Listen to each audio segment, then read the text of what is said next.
Hello दोस्तों, नमस्कार। जैसा कि आप जानते हैं, मैं कराता हूं भाई आपके लिए एसएससी जीडी का मैथ का प्रैक्टिस सेट।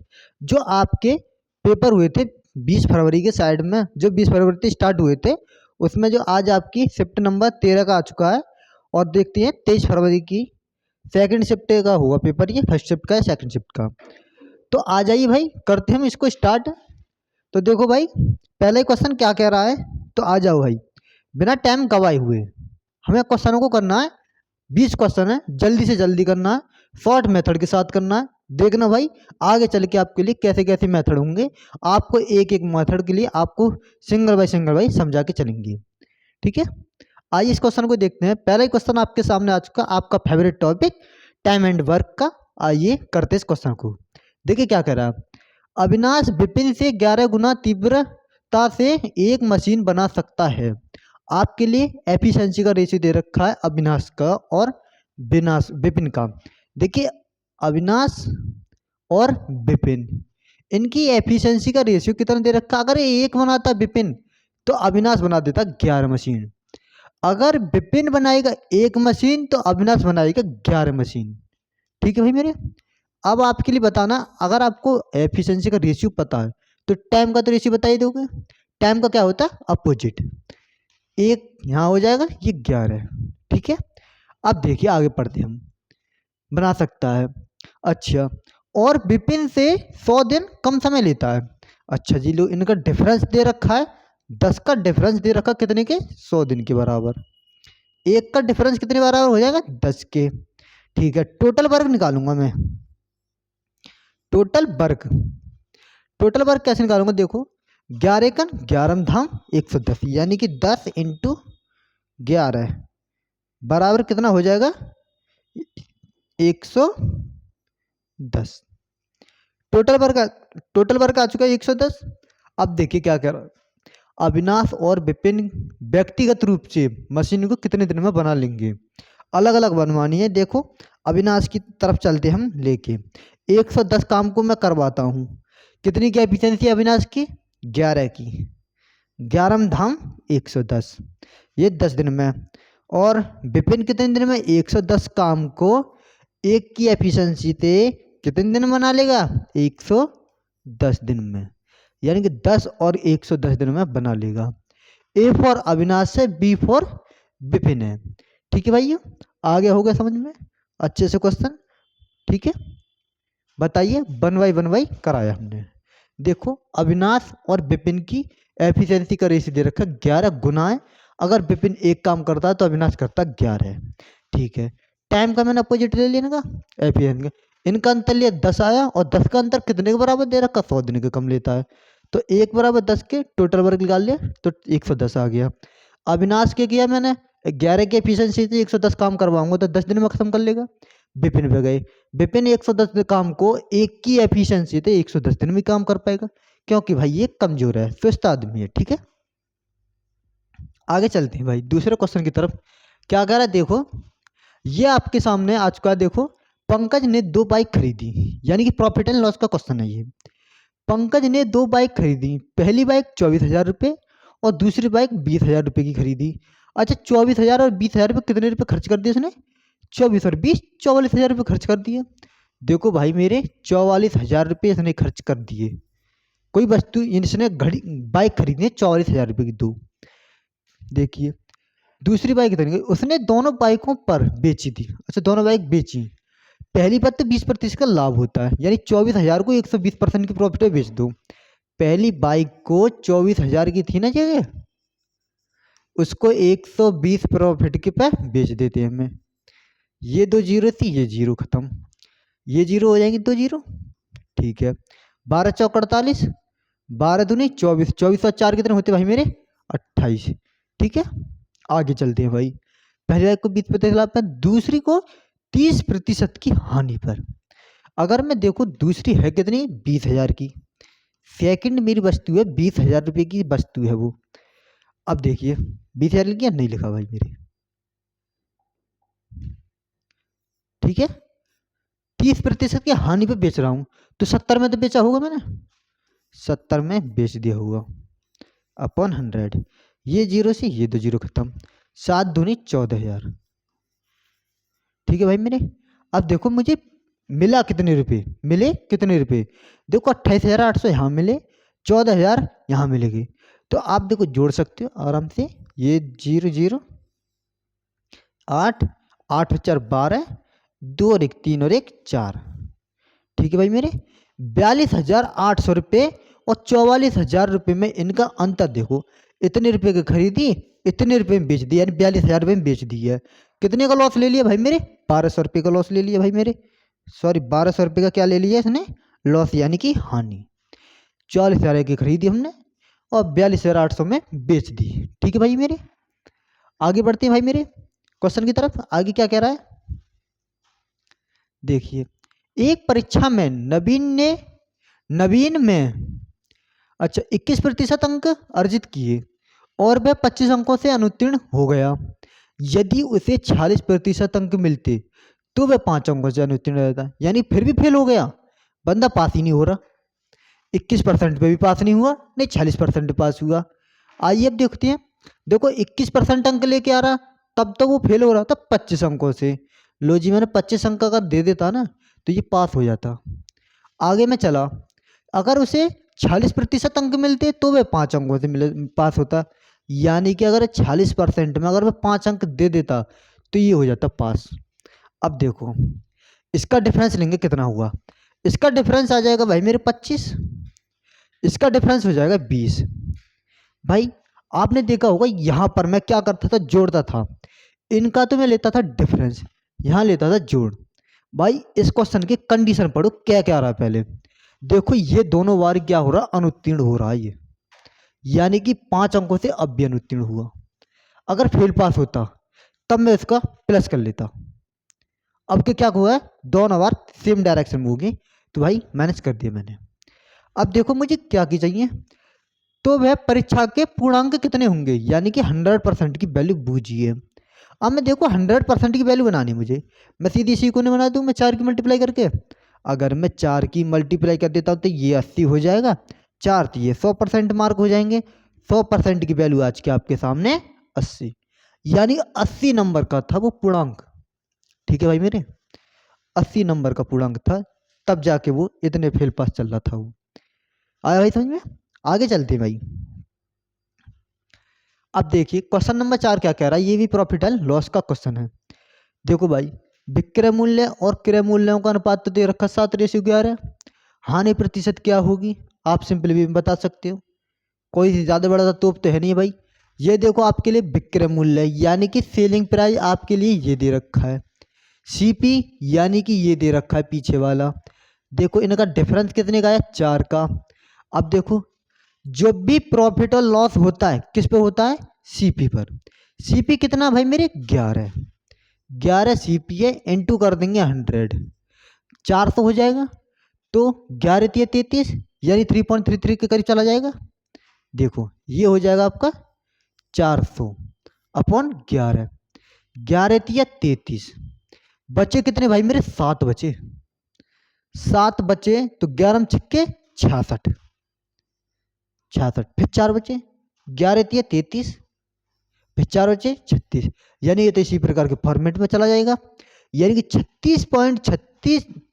देखो 36.36 नहीं बोलेंगे इसे, इसे बोलते हैं भाई मेरे 36.36%। पॉइंट के बाद एक एक सिंगल सिंगल डिजिट में बोलते हैं। जल्दबाजी में भाई कोई भी ऐसा गलत नहीं बोलना है, यानी कि आप तो कर रहे हो कोई दिक्कत नहीं, किसी को बोल के मत बताना, ठीक है ना, कि ये 36.36 है ना, ये होता 36.36, एक एक के में, यानी 3 6 बोलेंगे हिंदी में। ठीक है, आ जाओ फिर आगे। देखिए ये क्या कह रहा है, 72,000 रुपये की मूल राशि पर 16% वार्षिक ब्याज की दर से 3 वर्षों के लिए चक्रवृद्धि ब्याज वार्षिक रूप से कितना होगा, बताइए। क्वेश्चन कोई करने कीजिए, बताओ, इतने सिंपल सिंपल भी है, बताइए। अब मैं सीधा देखो 16% की फ्रैक्शन वैल्यू बता दी क्या होती है। मैं देखो एक क्वेश्चन आपके लिए बताता हूँ सिंपल वे में, देखिए देखो 3 साल का ही बताऊंगा, आप इसकी बात से थ्योरी से करना। देखो क्या, मैं देखो आपके लिए प्रिंसिपल देता हूँ, 1,000 रुपये दे दिया, चलो प्रिंसिपल दे दिया 1,000 रुपये, रेट रेट दे दी मैंने 10%, ठीक है जी। टाइम दे दिया आपके लिए 3 वर्ष का, 3 वर्ष का ही इसमें भी टाइम, इसमें भी 3 वर्ष का दे दिया। अच्छा, प्रॉफिट रेट टाइम दे दिया। आपसे पूछा क्या है, सीआई, सीआई बता दो, अमाउंट बता दो, अमाउंट बता दो, सीआई और अमाउंट दोनों बता दो ना यहाँ पर क्वेश्चन में। तो भाई मैं इस क्वेश्चन को देखो कैसे करता हूँ। जब भी आपके लिए इस प्रकार के फॉर्मेट में होगा तो आपको या तो सीधे इसे उससे बना दो रेशियो से। 10% की फ्रैक्शन वैल्यू क्या होती है, 1/10। तो 10 से की परसेंट की फ्रैक्शन वैल्यू होती है 1/10, प्लस हो जाएगा भाई मेरे 10 से 11 हो जाएगा, ये 11। कितने टाइम में, 3 साल, 3 साल है क्यू कर दो, 4 साल है 4 कर दो, 5 साल है 5 कर दो, 6 साल है 6 कर दो। ये जितनी पावर दे रखा उतना कर दो बस। 3 दे रखा है 3 कर दो, इसकी पावर 3 कर दिया। 10 का क्यू कितना होता है, 1000, 1000। 11 का क्यू कितना होता है, 13 31। ठीक है भाई मेरे। अब देखो ये आपका होता है प्रिंसिपल, ये आपका प्रिंसिपल, ठीक है भाई मेरे। ये आपका अमाउंट, और ये जो निकल के आता है ये आपका आता है सीआई, जो डिफरेंस होता है। देखो प्रिंसिपल ये, अमाउंट ये, सीआई ये। सीआई कितना हो जाएगा भाई मेरे, 331, सीआई हो जाता है 331। अब देखो हमारे लिए वैल्यू किसकी दे रखी है, प्रिंसिपल की वैल्यू दे रखी है 1000 की वैल्यू बराबर दे रखी है, 1000 की वैल्यू दे रखी है 1000 के बराबर। तो एक का मान कितना होगा, एक का, हर जगह एक की मल्टीप्लाई कर दोगे एक आ जाएगा। सीआई कितना हो जाएगा भाई मेरे, तो सीआई हो जाएगा भाई मेरे कितना, 331। अमाउंट कितना हो जाएगा भाई मेरे, अमाउंट में भी एक की मल्टीप्लाई कर दूंगा भाई मेरे, यहाँ पर भी एक की मल्टीप्लाई कर दूंगा, यहाँ पर भी एक की मल्टीप्लाई कर दूंगा। यहाँ पर कर दिया था 1331, ये इस प्रकार से हो जाएगा। ठीक है भाई मेरे, यहाँ से ये समझ में आया क्वेश्चन। अब पीछे वाले क्वेश्चन को आप करके बताओगे। कहाँ गया भाई ये क्वेश्चन, ये भी देखो इसी प्रकार से पूछा है। देखिए 72,000 रुपये, 1000 की जगह 72,000 कर दिया है। देखो मैं यहाँ पे लिख देता हूँ, 1000 की जो वैल्यू दे रखी है आपके लिए दे रखी है 72,000 के। आपको भाई करना होगा, मैं भाई सारे क्वेश्चनों को कैसे कराऊँ बताइए। 10% की जगह दे रखा है आपके लिए 10% बराबर दे रखा है आपके लिए 16%। ठीक है ना, टाइम आपके लिए वही है 3%, 3 वर्ष बराबर दे रखा है 3 वर्ष के ही। ठीक है, चक्रवृद्धि ब्याज क्या होगा, यानी कि सीआई, सीआई आपसे पूछा बस। और मैंने यहाँ पर भी आपके लिए बता दिया अमाउंट, यानी कि आपको यहाँ तक करना है, ये वाली पोजीशन तक, ये वाला पॉइंट नहीं लिखना है। ठीक है, इसको ही बताना बस जो आएगा यहाँ पे, यानी कि यहाँ तक लेके चलना आपके लिए, बस बता दीजिएगा उस क्वेश्चन में पीछे वाले में। ठीक है ना, बता दोगे ना, और मैं बता देता हूँ भाई, और इसका आंसर ये आएगा। ठीक है ना, आपको ये करना है क्वेश्चन, ये छोड़ना नहीं है। ठीक है, आ जाइए आगे।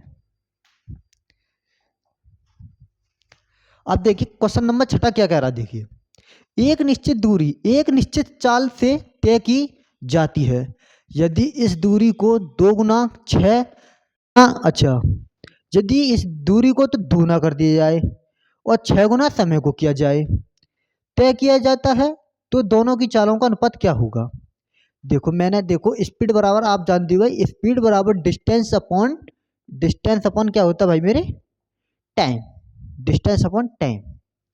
अगर मैंने एक एक रख दिया, डिस्टेंस भी एक टाइम भी एक, डिस्टेंस भी एक टाइम भी एक, यहाँ पर रखते हैं मैंने, देखो स्पीड बराबर डिस्टेंस भी एक रखा मैंने, टाइम भी एक रखा, तो स्पीड कितनी आ जाएगी भाई मेरे, एक से एक यानी एक स्पीड आ गई। ठीक है जी, ओके, स्पीड एक आ गई। अब क्या कर रहा हूँ, स्पीड दूसरी नंबर की स्पीड पे आते हैं हम, ये स्पीड S1 होती है। अब देखो डिस्टेंस, डिस्टेंस को क्या कर देता दूना, एक थी ना पहले मैंने, एक थी, 2 की मल्टीप्लाई कर दूंगा 2 हो जाएगा। ठीक है, 2 गुना कर दिया, और टाइम को 6 गुना, यानी कि 6 की मल्टीप्लाई टाइम में, यहाँ टाइम में 6 की, यानी कि 6 कर दिया, 2 से कट करेंगे तो एक 3 बार हो जाएगा। तो S2 कितनी हो जाएगी भाई मेरे, 3 हो जाएगी। 3 रेशियो बन के आपकी स्पीड आ चुकी है। देखो S1 ये, S3 S2 ये आपकी 3 रेशियो 1 हुआ, 1 रेशियो 3 हो दोनों चलेंगे, दोनों का कोई क्रम नहीं पूछा है कौन सी चाल कितने में। ठीक है, ऑप्शन नंबर ये राइट हो जाएगा इसका करेक्ट आंसर। ठीक है भाई मेरे, तो इस प्रकार से आप इस क्वेश्चन को आराम से बारीकी से बना ले जाओ। आइए देखो क्वेश्चन नंबर 7 क्या कह रहा है कि गौरव शंभू से 4 गुना कुशल है। देखिए ये भी आपका टाइम एंड वर्क का एफिशिएंसी पे आ चुका है। फिर दूसरा क्वेश्चन देखो, ये जीडी है भाई मेरे, जीडी रिपीट करता क्वेश्चनों को। जीडी का एक दिन में एग्जाम नहीं होता है जो आपके रिपीट नहीं होगा, ये चलता महीनों भर क्वेश्चन होगा, महीनों चलता है इसका पेपर। देखो भाई क्वेश्चन नंबर 7 क्या कर रहा है, गौरव और शंभू। ठीक है, मैंने G for Gaurav, S for Shambhu. Shambhu से 4 गुना, अगर ये एक काम करता है तो ये 4 गुना काम करता है। ये आपको एफिशिएंसी, मैंने बताया था एफिशिएंसी पे टाइम का उल्टा होती है, यानी बर रेशियो 4 कर दिया। ठीक है जी। अच्छा, कार्य पूरा करने में शंभू से इतने दिन कम लेता है, उसमें 100 दिन कम लेता था, इसमें 67.5 कम दिन लेता है। 3 के 3 बराबर कितने दे रखा है, 67.5 के। 1 बराबर 2, 3 दूनी 6, 3 दूनी 6, और ये कितना बचेगा, 3 दूनी 6.5। आपसे पूछा क्या, टोटल वर्क निकालो पहले तो भाई, टोटल वर्क निकालते हैं। 4 एकन 4, 4 की मल्टीप्लाई कर देंगे कितना हो जाएगा, 22 चौक 88, और आधा आधा 2 हो जाएगा, कितना हो जाएगा भाई 90। 90 आज का आपके पास टोटल वर्क। अब देखिए उसी काम को कितने दिनों में पूरा करेंगे, दोनों की एफिशिएंसी कितनी, 4 और 1 5, 5 की एफिशिएंसी से करवा दो भाई मेरे, तो आपके सामने 18 दिन में काम कर ले जाएंगे, यानी ऑप्शन नंबर 20 का करेक्ट आंसर होगा। ठीक है, इस प्रकार से इस क्वेश्चन को भी आप बना लेंगे। पहले क्वेश्चन मैंने बता दिया था, इस क्वेश्चन को आप बिना देखे करना पहले।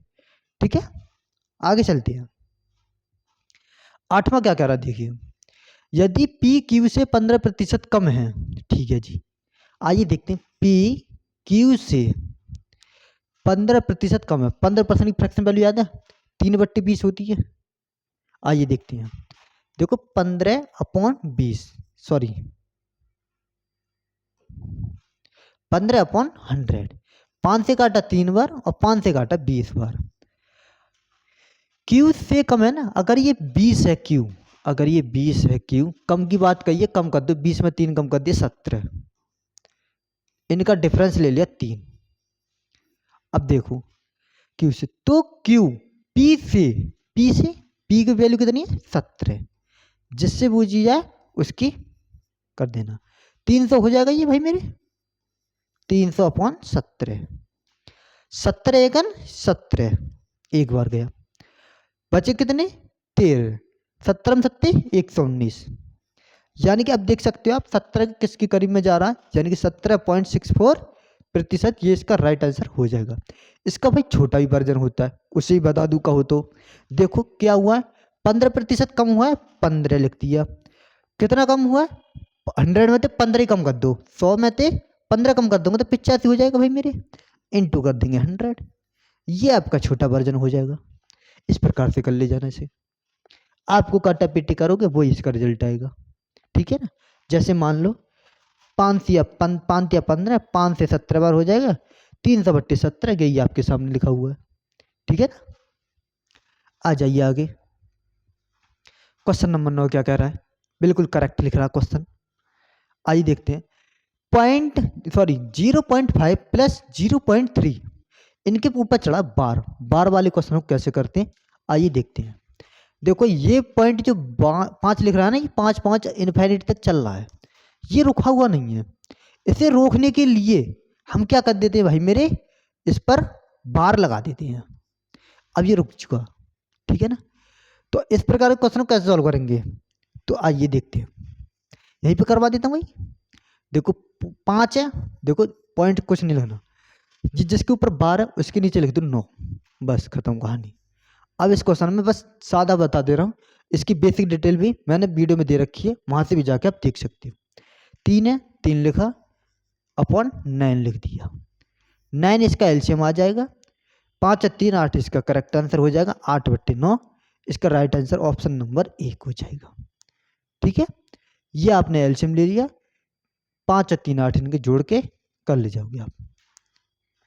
आगे देखिए तीन संख्याएं x, y और z का औसत 54 है, यानी कि x plus Y plus Z का औसत 54 तिया कितने होते हैं? 162। 54 तिया होते हैं 162। ठीक है जी। x वाई और जेड के औसत से, यानी x जो है वाई प्लस जेड के औसत से 2 से 10 अधिक है, यानी कि प्लस 10 कर दूंगा।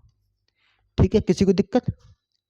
बाई बाई और जेड के औसत से 12 अधिक है।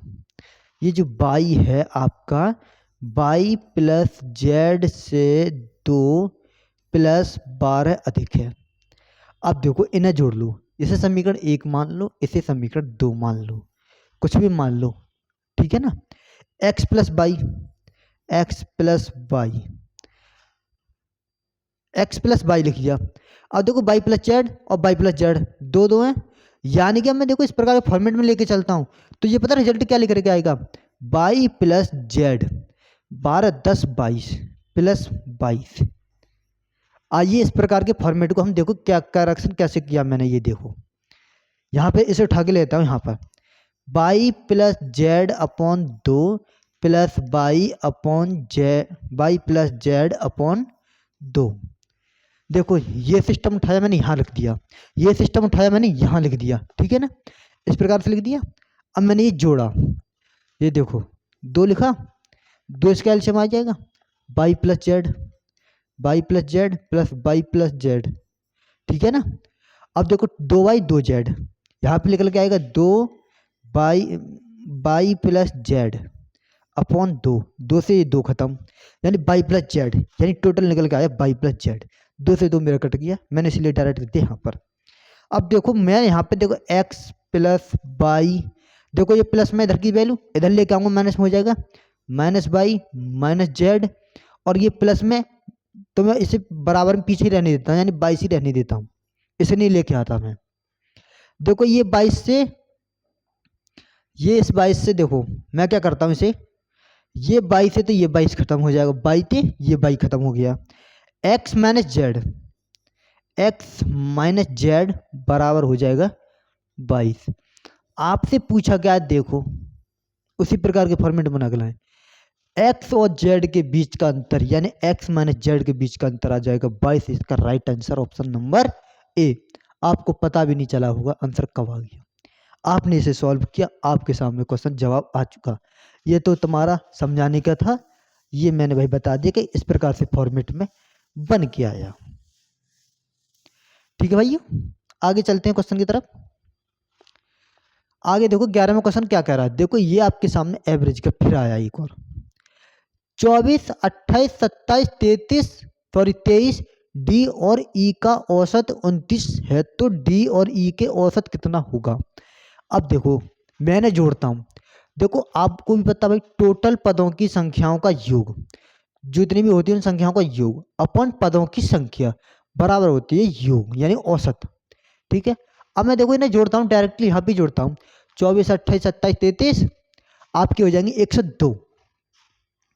102 प्लस डी प्लस ई बराबर 29।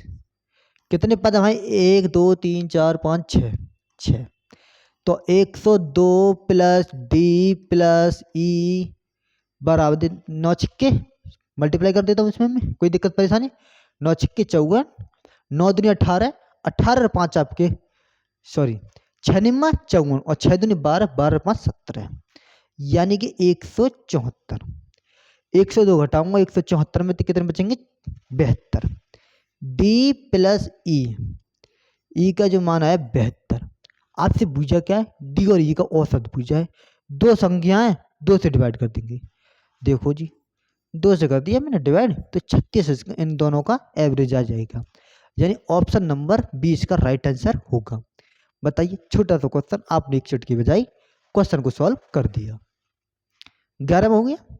आइए 12वें क्वेश्चन की तरफ चलते हैं। क्या कह रहा है देखिए, ये आपका देखो ये कह रहा है डिविजिबिलिटी रूल से कि 8 से कौन सी संख्या विभाज्य नहीं है, इसे पढ़ना भाई।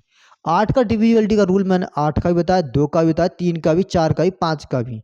6 7 8 9 10, 10 का भी और 11 और 12 का, देखो 12 का भी बता दिया, 11 का भी बता दिया, 3 और 4 के में बता दिया, 13 का आप कर ही लोगे भाई, 13 किसी का कोई नहीं है, ठीक है। और 7 का तो आप खुद ही कर लेंगे तो अच्छा भाई, ठीक है। अब देखो 8 के डिविजल रूल में कहता है कि लास्ट 3 डिजिट डिवाइड होनी चाहिए। अगर लास्ट 3 डिजिट डिवाइड हो गई तो वो सारा नंबर डिवाइड हो जाएगा जितना बड़ा होगा। मैं इन 3 डिजिटों पर गौर दूंगा भाई, इन तीनों पे, ठीक है। 8 एकन 8, एक बचा, 8 दूनी 16, 8 दूनी 16, यानी कि ये डिवाइड है। 8 एकन 8, 8 दूनी 16, 8 दूनी 16, ये भी डिवाइड है। 8 चौक 32, ये भी डिवाइड है। ये डिवाइड नहीं है, यानी कि ये इसका राइट आंसर होगा, ठीक है ना। इसने विभाज्य नहीं बूझी है। ओके भाई मेरे, आगे आ जाइए। तो ये देखिए क्या करा, अंकित मूल्य का 1/4, यानी कि एमपी का 1/4 बराबर दे रखा है भाई मेरे विक्रम मूल्य के 2/3 के बराबर, यानी एसपी के 2/3 के बराबर। जो क्वेश्चन ने कहा भाई मैंने वो ही लिखा है, आप भी होते आप भी सही लिखते। आपने जिस टाइम पेपर दिया था उस टाइम आपका पता नहीं क्या हुआ था क्या नहीं हुआ था, ठीक है। आपने ये देखा था क्वेश्चन, कुछ भाई मेरे वो गलत हो गया था, कुछ भाइयों पे सही हो गया था। तो आइए इसको सीधे सिंपली वे में कर लेते हैं। तो इसकी मल्टीप्लाई कर ले जाऊंगा भाई मेरे, 3 एकन 3 MP बराबर 4 दूनी 8 SP। देखो MP की वैल्यू कौन सी हो जाएगी भाई मेरे, ये वाली। SP की वैल्यू क्या हो जाएगी भाई मेरी, ये वाली। मार्केट प्राइस आपके सामने आ चुका 8 और सेलिंग प्राइस आपके सामने आ चुका 3। कितने का डिस्काउंट दे दिया भाई मेरे, 5 का डिस्काउंट दे दिया। कितने पे दे दिया, 8 पे दे दिया। इंटू कर दूंगा मैं 100। आप भी जानते हो 1/8% की वैल्यू फ्रैक्शन वैल्यू होती है क्या, 12.5%। 1/8%, 1/8 की वैल्यू क्या होती है, 12.5%। 12.5 को इसमें मल्टीप्लाई करूंगा, 12×5 60 और 2 62.5, यानी कि 62.5 इसका राइट आंसर हो जाएगा। आपको इसे छोटा छोटा कर लो या बड़े से कर लो, कोई दिक्कत परेशानी नहीं है। आगे आते हैं भाई क्वेश्चन नंबर 14वां, क्या कह रहा देखिए। 120 लीटर के मिश्रण में जल और दूध का अनुपात क्रमशः 5:7 है। जल और दूध का अनुपात कितना दे रखा, 1:1 रेशियो करके कितना जल करना मिलाना पड़ेगा। तो आइए देखते हैं इस क्वेश्चन को भी। देखिए वाटर और प्लस मिल्क, वाटर और मिल्क का दे रखा 5:7, 5 और 7 12, 12 का मान कितना दे रखा है 120 लीटर के, 12 120, टोटल इनकी मल्टीप्लाई कर देंगे, 5 नहीं 50, 5 7 70।